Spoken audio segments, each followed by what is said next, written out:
Welcome to the party. I'm Sam Ekstrom of Locked On Sports Minnesota. It's been 12 years. Why am I still haunted by Percy Harvin's meltdown in Seattle? Hey, this is Arif Hasan from the Wide Left Substack. If you've watched Thank You for Smoking, you'll know that here in Vermont, they put cheddar cheese slices on apple pie. I'm Luke Braun of Locked On Vikings. Vikings looking to win in Seattle for the first time since I got dumped via MySpace message by my first girlfriend in high school. Oh, we got to get that story. Wow, tough to beat that. Luke Inman on X at Luke_Spinman. Yeah, Vikings haven't won in Seattle since Chesta Taylor went off 18 years ago, so we're due. Locked On Sports Minnesota podcasts. It's endless Minnesota Vikings talk with the diverse voices of your local experts. It's time for the Minnesota Football Party. It's your guys hanging out talking next level Vikings football. So join in with Arif Hasan, Locked On Vikings Luke Braun, Superior Sports Talks Luke Inman, and Vikings insider Sam Ekstrom, plus the biggest names in Minnesota football for the Minnesota Football Party. And it starts now.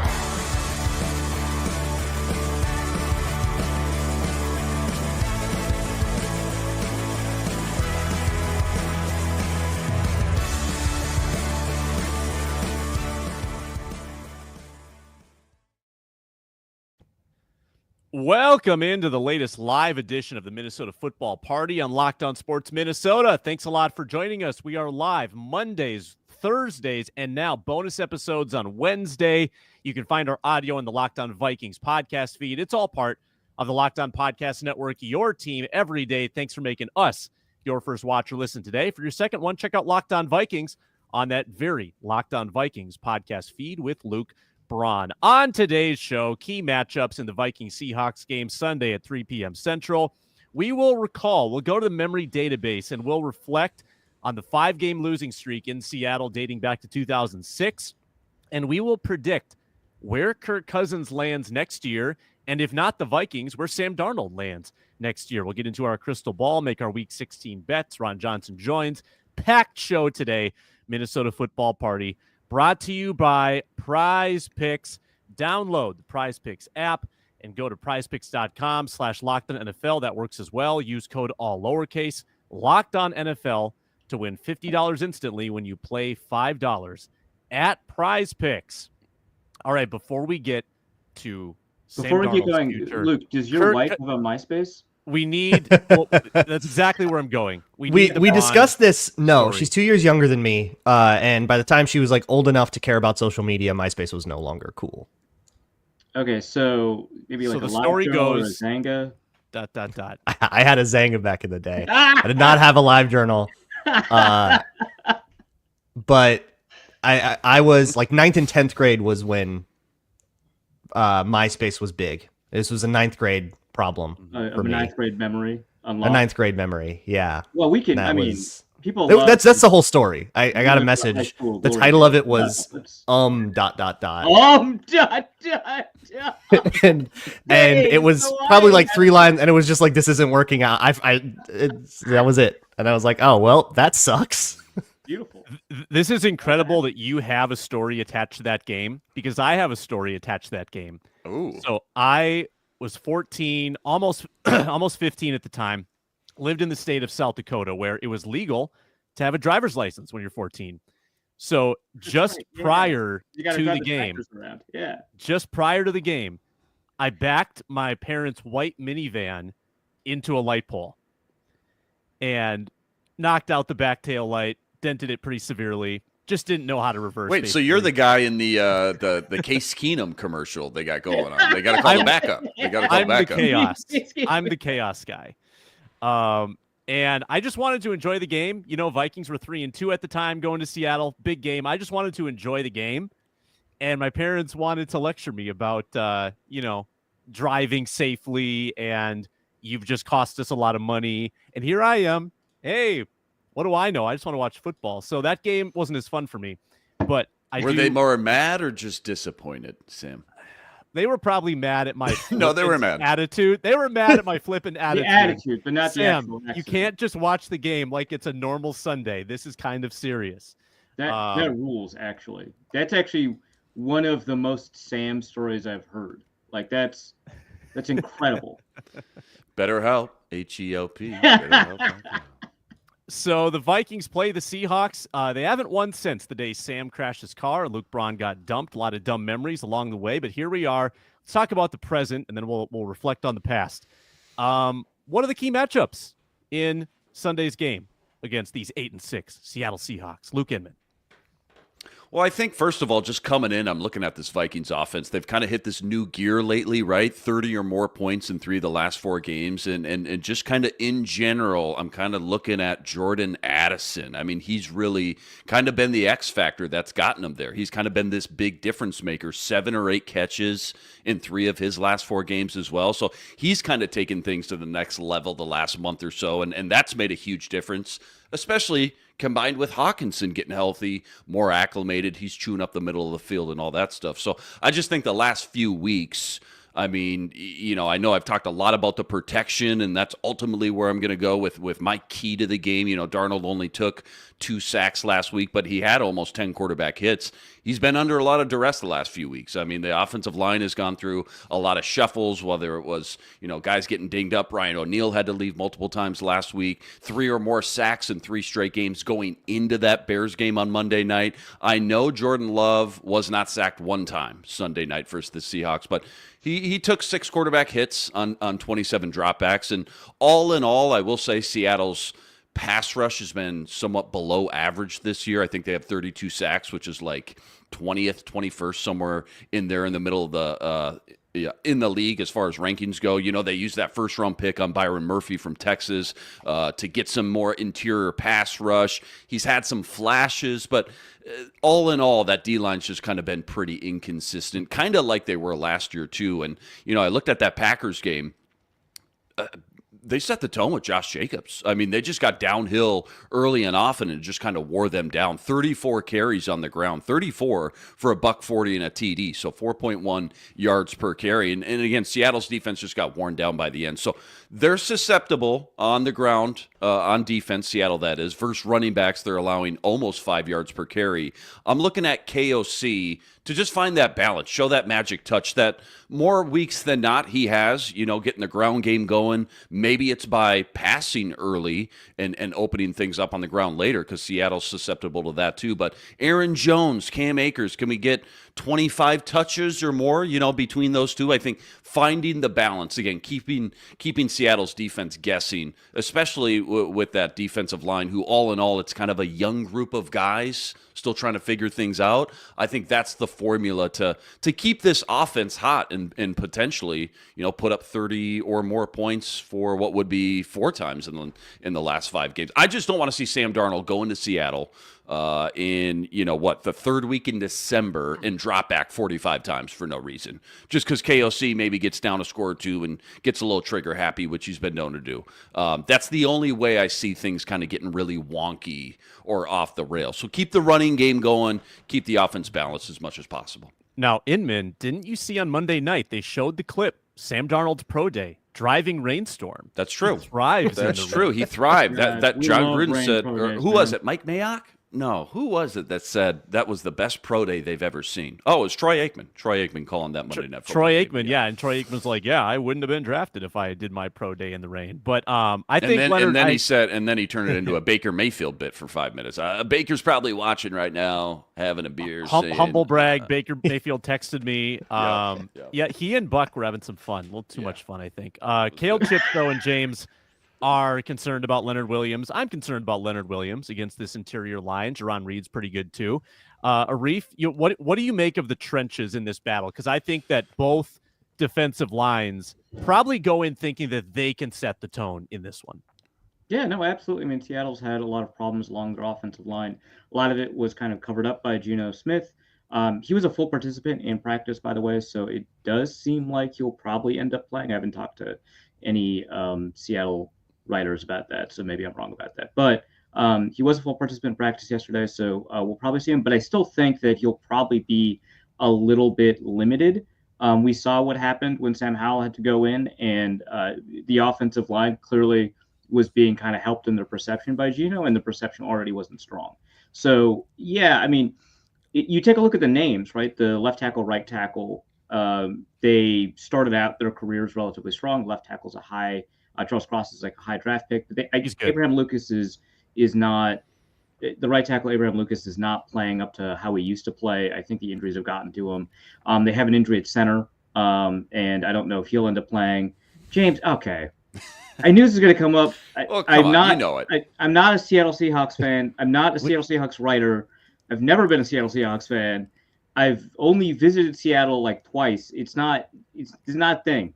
Anyway, the interior offensive line is a mess. It's a tragedy. I think it's worse than the Vikings' interior offensive line has been in a long time, and that's saying quite a bit. So I think that there are a lot of opportunities there. Of course, the Vikings don't really rush the passer up the middle with their defensive tackles. If they do, it's through stunts and twists from their edge rushers. So they're probably going to want to kind of create and manufacture some of those. Oh my God. They're probably going to want to create and manufacture some of those. Why are you getting so triggered, man? If you're not a Seattle fan, why are you getting so triggered? It's maybe the word trigger doesn't really. I'm just annoyed. It's a huge gulf in understanding here. Oh my God. Okay, so maybe you're right. Holy crap. Yeah, Chat's got you got to just. I am getting bitten by Chat. It's a bit. Man. It's Arif week. It's Seahawks week. It's Seahawks week. It's Seahawks week. Visit Wide Left Out Football for how I celebrate Seahawks week. Anyway, it's not all about Reek Woolen. It's about Arif Hasan. Oh my gosh. Okay, so I think the Vikings will manufacture matchups in order to take advantage of what's happening on the interior offensive line. That could mean blitzing Ivan Pace, or it could mean stunts and twists for Jonathan. Ivan Pace isn't playing. Blitzing, you know. Jamin Davis time. Oh my God, it's his time. Davis. We're clipping all this, by the way. This is going into a YouTube short for sure. Jamin Davis lined up at like edge rusher a lot in his first game. He knows what he's doing. But yeah, so you've got potentially Jamin Davis. You're stunting and twisting people like Jonathan Grenard. Luke Braun just submitted a piece to me about Dallas Turner. He's really good. Player for this kind of thing, because as a pure pass rusher, there's a lot he still has to work on, but he is an athletic marvel. And so putting him involved in stunts and twists is a really great way to take advantage of the interior offensive line. That piece will go up pretty shortly after this podcast is done, by the way. So you can check out the progress report on the first round pick everyone is freaking out about. The center, Oluwatimi, is supposed to play. The right guard is the real susceptibility. 6th-round rookie. He's played 3 games in his career, and in one of those games, which was Sunday, gave up 10 pressures to Green Bay. This is Sadaoa Lamia, right guard for Seattle. That's the big susceptibility for that offensive line. 10 pressures, pass blocking grade of 1.6. So not the full Bradbury goose egg, but pretty darn close. Didn't Bradbury have a 0? This is the first game. Was it against the Falcons? Oh, yeah. His very first game. There were 11 dropbacks. There were 11 dropbacks. Yeah. And it was a 0. Yeah, Everybody kind of made up their minds. He allowed 3 pressures and 11 dropbacks, and because it's a rate stat, it was just like, all right, well, he's the worst. Well, that's the worst game we've ever seen. Did we win that game? It was like, what? They won that handily. Don't worry about it. What do you think they only had 11 dropbacks? No, that's what I'm saying. Because they were absolutely. Well, it was like Dalvin and Madison. Madison hurdled like 2 guys that game. Dalvin had whatever. Okay. That game ruled. And Arthur Blank was like, I got to have that quarterback. Incredible right now. Kale Chips, wow, they have their own Samia. Drew Samia. Drew Samia played in the 2020 Seahawks game. Drew had a better pass blocking grade taken right after Alexander Madison in that draft. PHTNVL, we have an Arif divided. That one's really good, actually. I just got to give you that one. It's interesting because you talk about like stunts and stuff, and the pass rush on the other side is obviously going to be a concern with the way the Vikings line has been struggling to like pass off stunts and communicate. But in the crossover that I did with Corbin Smith of Locked On Seahawks, I was asking him about the trenches because like always felt like the Seahawks were one of the more physical teams, and they have been for the most part, but it's like not every week. It's like they should be really physical, but they just kind of no-show sometimes. And that's what happened early on that Sunday night game, and they got it together, but too little too late. But it feels like if you can kind of come out and be the more physical team and push them around a little bit, then a lot of what they do falls apart. But they also kind of similarly to the Vikings have a whole bunch of frustration with a coach that just like doesn't want to stick with the run at all. You get 2 bad runs and they immediately bail on it. So if you can get beat that right guard for a run stop once or twice, you might get them to make themselves one-dimensional.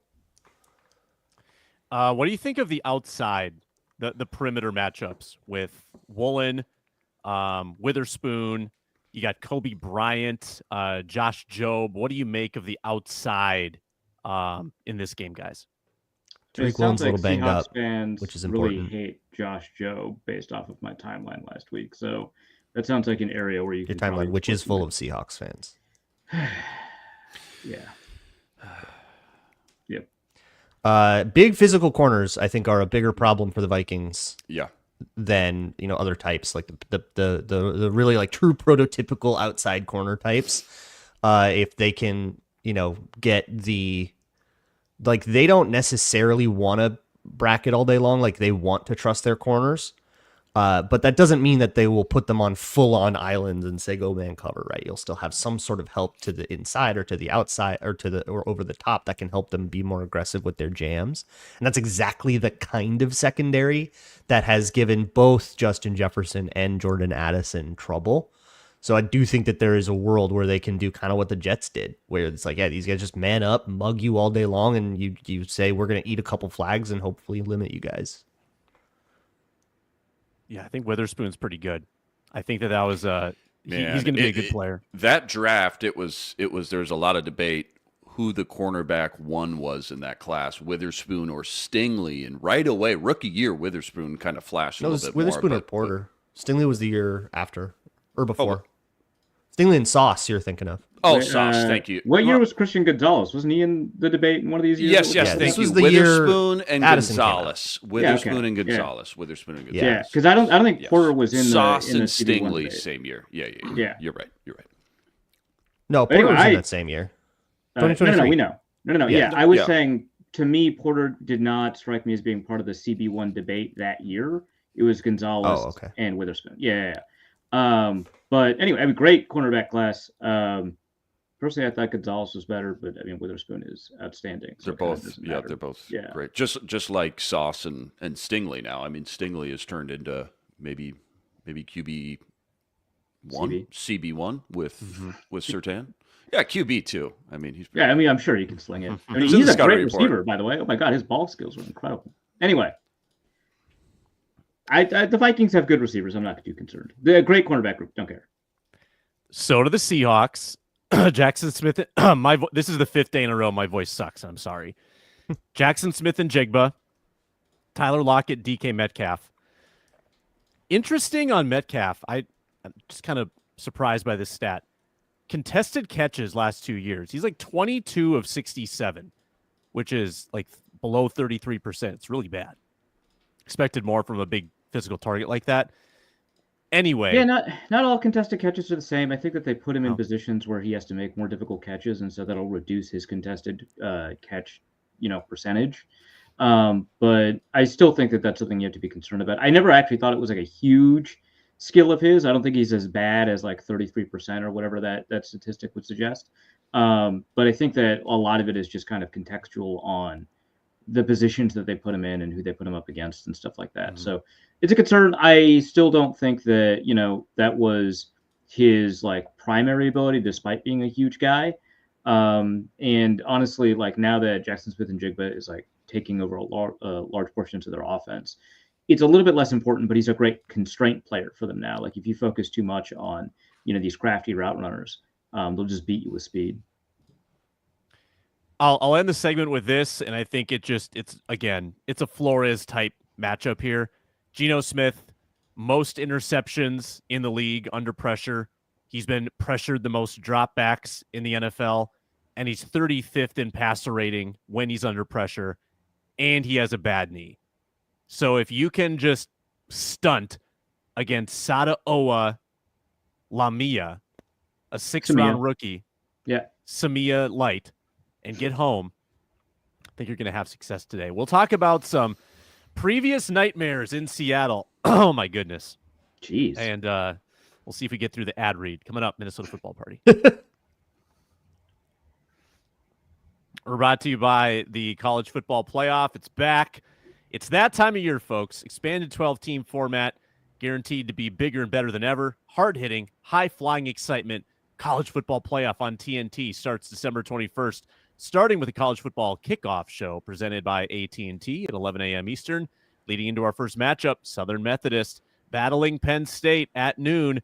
Then the Clemson Tigers look to upset the Texas Longhorns in a showdown at 4 p.m. Eastern. Don't miss a moment of the action. Watch the College Football Playoff presented by Allstate live on TNT, True TV, TBS, and Max. We are also presented by Hillsdale College. Time is a precious commodity. Don't waste it.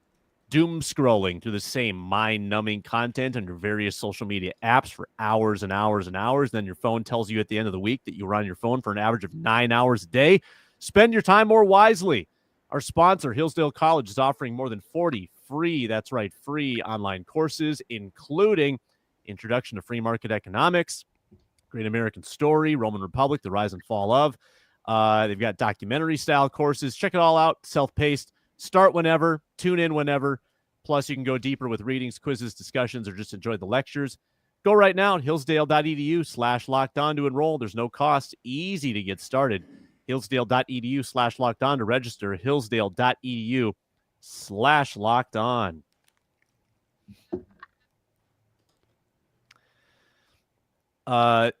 Arif, you're a real Seattle historian. We'll start with you. The Vikings have lost 5 in a row at Seattle. Game time. And if you look through the archives, even going back before that last win in 2006, like I remember the Sean Alexander game where Randy Moss couldn't catch the ball. Kind of an epic one there in Seattle. But what are some dumb things you recall? We did this activity with Soldier Field, and it was pretty entertaining. What do you remember about the Seattle games over the years that stand out to you? I'm trying to remember. Was this a Monday night game where they ran for it on 4th and 1 deep in Seattle territory in order to secure the win? I think C.J. Ham missed a block and Alexander Madison didn't quite find the right. Got all the shot. heat missed for the it. hole. Madison missed the hole. Yeah. And I understand why Madison got the heat for it. Like I get it. Yep. Especially if you're a screenshot running back kind of guy. That wasn't great for Madison, but it was a pretty bad setup. But the Vikings were ahead. All they needed to do was hold the Seattle Seahawks to not have a 90-plus yard drive. I think what it was. 90, 97. Was that the one DK Metcalf where Cam Dantzler lost touchdown. it in the lights? Cam Dantzler, yes. It might have been. Yeah. I mostly remember how nice it was to get free Starbucks in the press box. If I'm being 100% honest about this game. Yeah, that's fair. One of the things that makes your city special. It's not okay. Kind of surprised you covered that. That was heat of pandemic. Or maybe you're thinking 2019, Arif, that you covered. 2021, I think. Well, would have been the 2020, Dantzler I game. think, was the Madison. That was. Oh, so that's a different game then. Yeah, and they lost that 27. No, 26. 2021 they played Seattle at home and beat them. Yep. They played them 4 years in a row. They lost in 18 in Seattle. Yeah, all the games are mixed. They do. There's been a lot of reasons. It's insane how many times we played Seattle since 2012. 8 times since 2012. Yeah. It's insane. Whichever one they wore their full action green because they would usually do like the blue pants. But I do remember one in full action green where they where Eric Kendricks tripped over his feet. Could have had a pick six that would have been decisive right before the half. Had the pick, but tripped it. Walk in, pick six. All would have been like a 90-yard beautiful play. I believe that was DiFilippo's final game, 2018, when the Vikings couldn't score. They couldn't move the ball. They couldn't pass. They couldn't run. Yeah, Kirk had a fumble, scoop and score. Well, first game I ever recapped on. They might have been able to run. They just wouldn't. That was kind of they just won. That was the whole thing. Yeah, lost 21-7. But now it's cool when the Vikings refuse to run. It's different now somehow. Also, TBD screen name, great point with Cam Dancer memories. Is the Needle the worst attempt at branding in Vikings history? It's up there. I'm confident that there are others that I can't recall off the top of my head, but having a nickname as the Needle because you're tiny and too small to play professional football is not great, especially when people use needle emojis to refer to you. And now you have to suddenly fight PED allegations despite being 170 pounds soaking wet. Like, Emmanuel Was that Forbes. before or after Game of Thrones got uncool?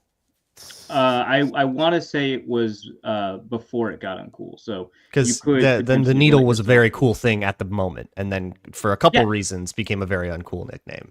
Right. Yeah. So that's good. Also, I remember when Cordero Patterson couldn't describe what he wanted his nickname to be or how nicknames really worked.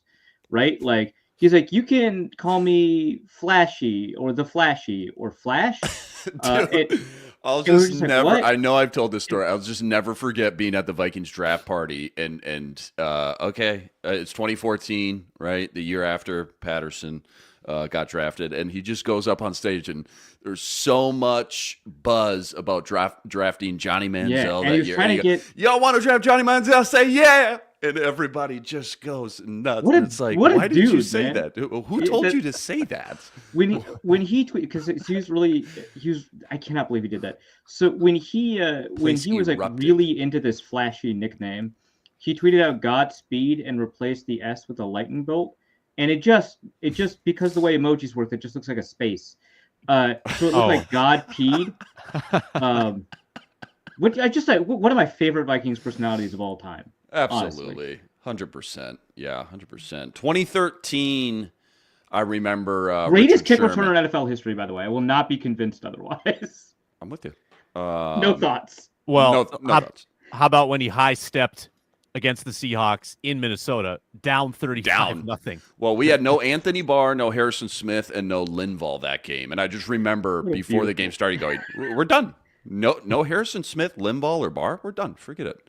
During the Seahawks prime too, like when Russell was just dominating Marshawn. Speaking of like Seahawks games and kick returners, Percy Harvin, right? Like I mean this when he was a Viking. The Seahawks game was the transition point from when the MVP candidate from the Vikings was Percy Harvin to when it was Adrian Peterson. Right. And how about this? How about this box score from that game, from the Percy Harvin meltdown game? Christian Ponder, they lost, obviously, 30-20. Christian Ponder, 11 of 22, 63 yards and a pick, no TDs. Castle? 63 yards. Peterson, 17 for 182, 2 tutties. God, the 2012 team rocked so hard. Dude, yeah, because Peterson, I think, for either most of the year or by the end of the year, had more yards per carry than Ponder had yards per attempt, which is just a truly astounding fact. And also, the stat you just described, Ponder got less than 6 yards per completion. Dude. That's a low yards per attempt. Wow. Yeah, that's Marshawn. You're not even going for the hard ones, and you still can't get them done. Yeah, Marshawn went off that. That was like an AP versus Marshawn in their peak too. I'm thinking of 2013, the next year, Legion of Booms thing. Ponder played like half and must have got hurt, and then Castle came in. But I remember, I mean, that was peak Richard Sherman just talking smack and just dominating our receivers. But Jarius Wright beat him on a double move. Yeah, and that was like one of our only like highlights. But it was like the 5 minutes where Sherm just didn't talk. And it was like, okay, we can shut up for like 5 minutes. A little bit. Beat him on a double move. It was beautiful. Remember when Sherm would like trash talk Joe Webb when Joe Webb was lining up out wide? Everyone's like, dude, hey man, leave that guy alone, man. It's like the double A. Yeah, you're in the Hall of Fame, and you're talking trash to a double A guy. Come on, triple A guy. Come on. Hey, we love it when Let you him talk live. trash, but like, come on. How about these two stretches? 2019. Seattle scores 24 points in 7.5 minutes to take a commanding lead. 24 and 7.5. That's tough to do. Very next year, Seattle scores 21 points in 1:53. What? To take a commanding lead. I think there was a defensive touchdown or a punt block in there somewhere. Like turnover, touchdown, turnover, touchdown, turnover, touchdown. Like that type of nonsense. I just have these nightmares of Russell just running all over, especially Well, in the Seattle. 2015-2016 playoff game at TCF, just running Yeah. all over. Yeah, That yeah, one- 100%. That's all that Just- they could It's like do. it's like 6 carries for 58 yards, and it's like, good gravy, dude. Doesn't run a lot, but it's like on 3rd and long. Yeah. And then all of a sudden he runs for like 28 yards. Because you always end up manned just up, and then yeah. everybody's got Yeah. their back to him, and he could just Yep. kind of scamper to whatever he needs to. Mm-hmm. Yeah. Mm-hmm. What happened to that So Wilson guy? frustrated. Not sure. It sounds like he flamed out or something like that. Haven't been following.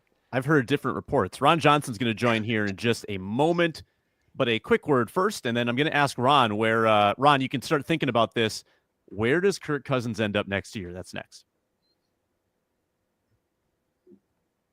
Brought to you today by FanDuel. We'll be using FanDuel to make our Week 16 bets in just a few minutes. Get ready to cash in at FanDuel with this new offer. New customers can bet $5, win that $5 bet, and then get $150 in bonus bets if you win. And it's great at FanDuel because you can sprinkle that $150 around however you want, any sports, any figure, any dollar amount. FanDuel Sportsbook app gives you everything you need to place live bets on the NFL as well. So when you have a hunch, middle of the game, cash in at FanDuel, FanDuel.com, FanDuel Sportsbook app. It's America's #1 sportsbook for a reason. It's an official sportsbook partner of the NFL. Never waste a hunch. Make every moment more at FanDuel. Vikings -3 on Sunday.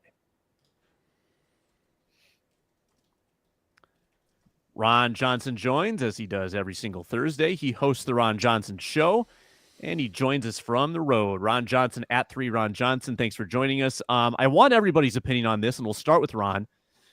I'd like to know where you think Kirk Cousins falls next year, presumably via trade. Who's going to trade for him? And if you wouldn't mind hazarding a guess, I'd like to hear where you think Sam Darnold would land as well if it's not the Vikings. If not the Vikings. So Cousins and Darnold, what do you think their new homes will be next year? Honestly, I don't know. Your guess is as good as mine, but I mean, you could say the Jets maybe for Kirk Cousins, but I don't know what his Madden rating is. So I know they use Madden in New York, so I'd have to check his Madden rating before I decide he would be a Jet. But I could see them maybe. But here's the problem with Kirk Cousins is we might have seen the best Kirk Cousins with Kevin O'Connell. Like, I'm not sure. I mean, he'd have to go to a team that needs a quarterback that also has an offensive-minded guru. Is Matthew Stafford done? Could he be a LA Ram with Sean McVay? We know Sean McVay and Kevin O'Connell are close. So does he reach out to Kevin and say, hey, what do you think about Kirk coming here? Do you think I can get out of him what you got out of him? That's a possibility. They do have young weapons, but do they want to pay? I mean, they're already paying a lot for Stafford. Do they want to pay that for him?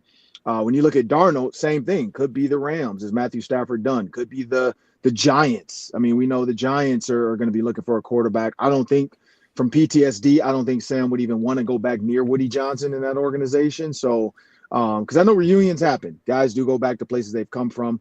Would the 49ers, would they say, you know what, Brock Purdy, I don't know if you're getting it done for us. Let's see what this Kirk Cousins guy can do under my tutelage. In there. But I mean, it would have to be an offensive-minded head coach. It would have to be an offensive-minded team where, like, nothing against the Cowboys, but I don't think Kirk Cousins wants to come within 15 feet of Mike Zimmer. So I don't see that happening either. Yeah, I mean, the candidates for both are probably the same. It's teams that need a quarterback. It's teams with cap space. I would put forth these guesses. I would send Kirk Cousins to the Colts because the Colts just can't resist. The Colts bring in Phillip Rivers on the tail end. They bring in Matt Ryan on the tail end. Anthony Richardson's not working out. They've got a ton of cap space. They keeping Chris Ballard around for that? I maybe the Colts have learned a lesson, or maybe they haven't. I think that would make sense just based on reputation. I think Darnold to Las Vegas makes a lot of sense too. I mean, the Vegas has a ton of cap space. If Antonio Pierce sticks around, he's going to need to win right away. I feel like Tom Brady would have input on this and say, yeah, like, I feel like you can win with this guy. I think that'd be his kind of quarterback. So I would lean Vegas, but I'm curious what let's just quickly around the circle, Arif, Luke, and Luke, what do you think about landing spots? I like the Ram. If Stafford retires, I love the Rams fit. That makes the most sense. To Ron's point, offensive-minded head coach. New York probably agree with Ron there. PTSD going on. Titans, maybe one more year with Will Levis. Raiders. Is Antonio Pierce still going to be there? That's not super attractive. Cleveland, love Stefanski. Not a lot of weapons there, though. Do you want to play in Cleveland? No money. Yeah, no money. Yeah. You got to eat that Watson contract. So if Stafford retires, that's number one with a bullet. Otherwise, I don't know, maybe the Raiders, I guess. New York's teams, both of them, if they don't draft Shadur Sanders, makes a lot of sense. I just can't see Sam wanting to go back there. Interesting. Braun, quick thoughts? Like with the Jets, a lot of those people are different. A lot of the people that that's true he might have a problem with are different. So I don't know if it's 100% out of the cards. But I kind of think that, like, if you look at like Vegas and the Giants, I wonder if they're looking a little bit more at these rookies. And if they don't like what they see, then maybe you see it. But it feels like we're just careening toward Tennessee and another reclamation project quarterback in Tennessee, trying to overcome the mess that they have there, and Malik Willis outplaying both the guys that they kept and all of that, and trying to get there. Plus, Brian Callahan, offensive guy, looking at what Sam Darnold has done. But I'm not sure if that's as good of a fit as they're going to think it is. I was just talking to Tyler Rowland of Locked On Titans, and Brian Callahan, I don't think has the aggression needed to stick with what to not tell Sam Darnold to chill out after the second interception, which Kevin O'Connell does not. He's like, no, keep firing. And I think that's part of what works here. I don't know if the Titans have that, but it does feel like they're going to think that that's what works. Yeah. Quick thoughts, Arif.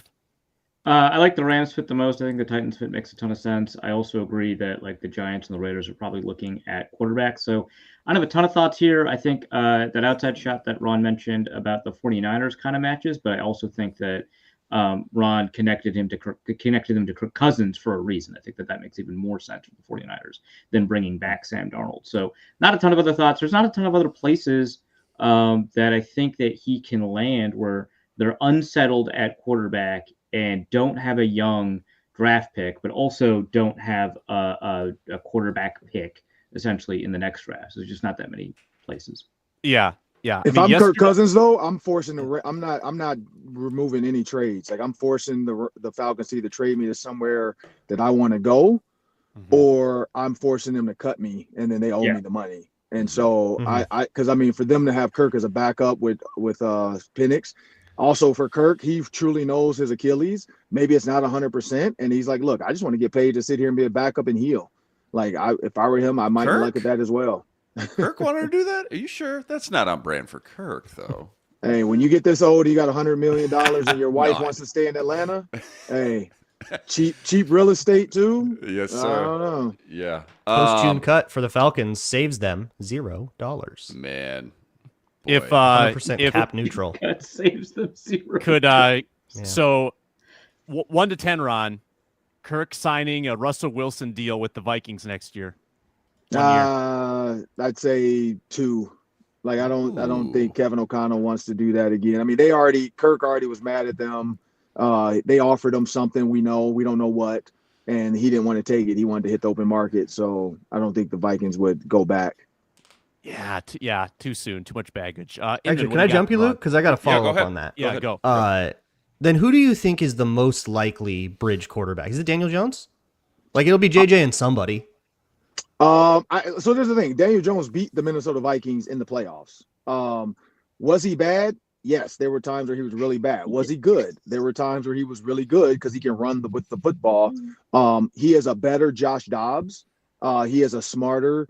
Well, I don't want to say smarter. Josh Dobbs is pretty smart. I'd say he's a better Josh Dobbs. And so when you think about that, what Kevin O'Connell could do with him, the same thing he did with he'll have a full year offseason if they want to get him under some type of deal. And he already has money. So it's is he looking for the money or is he looking for the education? And maybe he's looking for the education where he's like, look, I want to sign. He's looking for peace. Yeah, I want to sign a team friendly deal with the Vikings. I could see Daniel Jones being the bridge quarterback because you could say, hey, look, this guy won at a high level. We got some of the best weapons in the NFL. Let's make this happen. And then JJ McCarthy comes in as a quote unquote starter for the preseason and season. in training camp. And then Daniel Jones is the consummate backup, like Russell Wilson, like Justin Fields was supposed to be for Russell Wilson. And then, but it's just a reverse. The older guy is the backup. And if anything happens, you have him. Hey, Ron, don't know if you saw this. Tom Pelissero pulled a bunch of teams and GMs on like yearly awards, right? MVP, Rookie of the Year, all that stuff. Apparently, KOC ran away with the Coach of the Year voting, 13 and a half more votes than Mike Tomlin. You've played in the league. You're a former player. What is your favorite attribute of Kevin O'Connell as a player from the player's lens? What does he do so well that just not a lot of people have been able to figure out? I mean, he's hard on the players when he has to be, but he still has like that gentle dad. Like even when he curses at guys, like it doesn't feel like he's cursing you out. Like it just feels like he's just mad at himself for letting it happen. Whereas like Mike Zimmer was mad. Like you knew when Mike Zimmer was mad. You could tell between him and Kirk Cousins that you like that push and shove and almost wanting to fight. You could tell that was real. It just feels like Kevin O'Connell has like the ability to connect with the players, and it's age. I mean, he's younger. He's around it. I've had a chance to interview his wife, and she talked about their kids and how fun it is at home. Just a different life, so he's coming home to like absolute joy. So then he's going to work happier. Mike Zimmer probably coming home to who knows what Instagram model. And that can be frustrating sometimes, like Mike Zimmer, we can't deny Mike Zimmer went through a lot of life stuff. We have to be real with ourselves. Yeah. And so sometimes that creates a hard heart, which I don't think it's Mike Zimmer's fault. It's just life did that to him. And so, his outlook on how to get the best out of players, I think in the 80s and 90s, it worked because you heard Roy Williams come on our show and he loves Mike Zimmer. Mm-hmm. Eric Hendricks went back to Mike Zimmer, so clearly there's something to the way he coaches. But I think what what Kevin O'Connell does is, which is the most important part of this, is he's a quarterback's coach. Like he makes the quarterback feel loved, welcomed. And like Belichick is a hard-nosed guy, but he stayed out of Brady's way. He didn't bother Brady. He didn't go off on him, bad or good. He was like, look, you do you. I'm going to get you some offensive coordinators to help you out, your quarterback's coach to massage you, whatever I need to do, but I'm going to stay out of your way. Some coaches know how to do that. Some coaches don't know. Like Tony Dungy, even though he was a defensive coordinator, he stayed out of Peyton Manning's way. He let him do his thing, and I think that's the key too. Like you can be a defensive coach and still be a nurturer. Mike Tomlin has revamped Russell Wilson's confidence in himself. He's made Justin Fields look pretty good. So again, it's not about offense and defense. I think there's a certain type of nurturer that you have to be, and there's not a lot of guys out there. So that's why I think that's what Kevin O'Connell does. Like I'd put him in that Tomlin, Belichick, Tony Dungy type of like right now, at least, relationship. Yeah, there's definitely a human element once you get past the X's and O's to being a head coach in the NFL for sure. Yeah. Yeah. Kevin O'Connell having his fourth kid, I saw. Was that an accurate report? Wow. Big family. Yeah. Arif, what do you got? Yeah, well, I wanted to follow up on the coaching point. I wanted to ask, so we've mentioned a couple of people who are like former players that were coaches. I mean, Dan Campbell's a really good example of that too. Kevin O'Connell, obviously. But a lot of these former players as coaches not really working out. Gerard Mayo for the moment. We'll see kind of how that goes. Antonio Pierce with the Raiders, he's probably about to be let go. What kind of separates some of these former players, head coaches? And the Lions are fully stacked. Their entire coaching staff's like former players. It separates some of these from other like head coaches that are former players. Like what are some of these coaches missing? I don't know if they're missing anything. Here's the thing about coaching, man. It's about the players around you too. Like, do they listen to what you say, and do you have a plan? PJ Fleck is a former college football player, and he's a college football coach.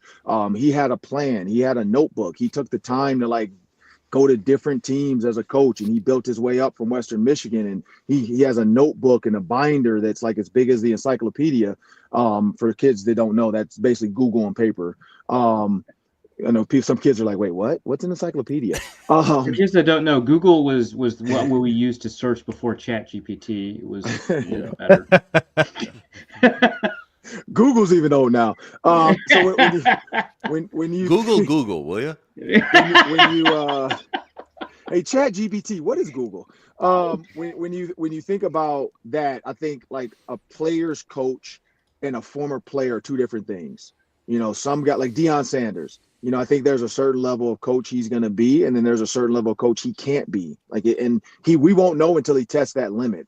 I think Pierce is a great coach. I think he maybe got thrust into the head coaching too soon, maybe.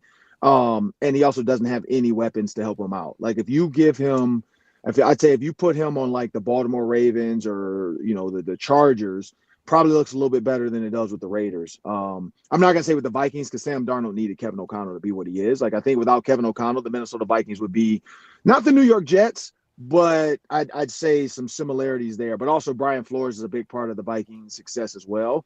I do feel like if you were to bring in Robert Saleh to the Vikings, I don't know if you get the Sam Darnold you're looking at right now. I think you get a lesser version of himself, and that whole Jet staff would completely screw up the Minnesota Vikings. I will say, if you want to be a Jet, man, you better go talk to EA Sports, because if you're a 99, they're bringing you in, like no questions asked. That's unbelievable. 99 in anything, though. Right. Awareness, Well, remember tackling, run blocking. What could be John anything. Simpson had a pretty decent grade, but his awareness rating was too low, so they couldn't get him. Right.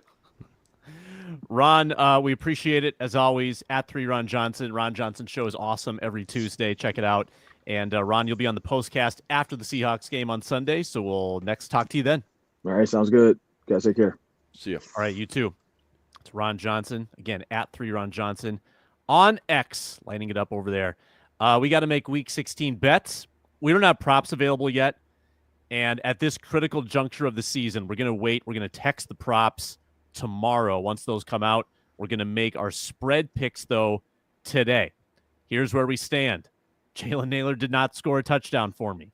So I'm about to go into the negative. Yeah, when he got that first Robbed. target, you texted the group chat like, "Hey, Jalen Naylor looks like he's getting pretty involved." He's getting involved. You I got thought another that was target. It was like a tunnel sarcastic. screen at like the 50 on like second and 6 to just You guys get were half trying and make a third and easy. Yeah, you were trying to peddle the narrative to me that he's fading in the game plan. He's not getting reps. He was on the field, man. I mean, he was out. The problem He is was definitely taking snaps. they kept getting to the 1, right? Like the Addison penalty at the 1, the Jefferson catch at the 1. They needed a play from like the 6. And that was your That problem. was the key. If You they needed run like play a from the false 6, start Jalen at Naylor the 1. absolutely would have gotten a touchdown if they had run a play from the 100%. 6. No, That was your. Yeah, I was super rooting. true. There was a rollout for Sam on the near side where I was rooting for him to get sacked at like the 7, but he threw it away. And Luke, it sounds like he doesn't bleed. Is that what that sounds like? Samuel, I'm gonna have to talk to you after the show here. I've got some Look, ulterior motives. in the fourth quarter, when Keenan Allen had 4 catches and I needed him to get 5, all been there. I was definitely like, We've all been come on, seated Vikings, just behind- punt it away. We need Chicago to get the ball back here. I was seated behind, because I was at the game, I was seated behind with these huge Vikings fans in front of me, but this one guy, he's in a fantasy contest, and there's only one player left, and he has DJ Moore. And so he is just losing his mind. He's like second down and 6, they run the ball or whatever, and he's like, "Throw the ball! What are you doing?" And he's just like so upset. And then He ended up Fantasy okay. has ruined yeah, no, he ended up fine. He ended watching up the winning. NFL for But, some like, people, for sure. But like DJ Moore reception for loss on a screen, and he's like pumping the air. He's PPR. losing his Yeah. mind. Yeah. PPR. 0.4 points, got him. Yeah, it was incredible. He won his league by like Oh, he won? 0.3. Yeah. Oh, Yeah, the wow. final reception. Oh, did good it. for him then. Good for him. I hope he's watching. Good And his for him. friends were like, "Thank God, we were getting sick of cheering for the effing Bears." Yeah, no kidding. Hilarious. Oh, he was a diehard Viking guy too. He was Viking. Oh yeah, all of them. Hilarious. That's great. Fantasy. Oh my gosh. You guys all won your props except me that night. I'm at 0, Luke Braun 866, Arif 1239, Inman 1692. So I'm going big into the negative today. And I pick last. Luke Braun, you start. Luke Inman next. Arif, then me. Minimum 160, max 1600. Boy, I hate all of these spreads. I don't like one of them. I'm just going to take a division underdog with a nice hook point. Cleveland plus 7.5 for the minimum. What are the odds? That is at minus 110. Okay. Browns plus 7.5, minus 110. All right. I'm going to do the same thing. Division underdog. I think Luke tried this with the Patriots once. Bills just coming off that almost regular season Super Bowl for them. Maybe a little letdown. Patriots plus 14.5. Maybe Drake May can score some garbage time. Minus 120. Don't love that. So I'm going to go minimum. 14.5 points. Minus 120. Patriots with the minimum. A lot of points. Arif. Yeah, I'll take. I probably should have looked at the over unders. I've been not doing that the past couple of weeks. Whatever. I'll take the Vikings -3, -110 at Seattle. I Not that you have anything to prove about your loyalties, but No. okay. That's not. Look. They were the second on my list, and I was like, hey, actually, I don't know what's going on with the Rams, so I'm not going to take them. But I think it's fair. I think it's fair to take the Vikings. I think they're the better team. That makes sense. I will not be questioned on my objectivity here. the line moved 1.5 after it became clear that Gino was going to play. Yeah. Yeah. I am going to know my fate tonight. I want the Chargers. Thursday night football. Thursday night, baby. -2.5. You know, sometimes there's an overcorrection after like a bad loss like they had. I like the Chargers. I like Harbaugh kind of scheming against a rookie quarterback. I think the Chargers -2.5, -115 for $1,000. Gasp. Real money? Wow. Holy smokes. In real money, Yeah, $1,000. real money. That's crazy. Wow. Well, thanks for the money, Sam, because I get paid out to the rest of us. So Right. Hey, you hit that. You hit that, buddy. And You're right back in it. right back Right in back in it, probably tied with Braun. And then I can be a little more frugal tomorrow with the prop bet if I know my fate. oh, Or- or I- okay. Okay, I I see can be you super getting. reckless. Mhm. Yeah. Yeah. Or I could be super reckless. No, that's good. You're gaming out kind of the nature of the changes we've had to make. That's Yep. smart. Minnesota Football Party Mondays, Thursdays, and now bonus episodes on Wednesday with Ron, Julia Daniels, and Reggie Wilson. Thanks a lot for watching and listening today. Check out the Locked On Vikings feed on audio, where this show resides, also with Locked On Vikings. Postcasts with Luke Inman, Wide Left, Arif Hasan, and check us all out on X as well. Thanks a lot for watching, listening, commenting, subscribing. Talk to you next time.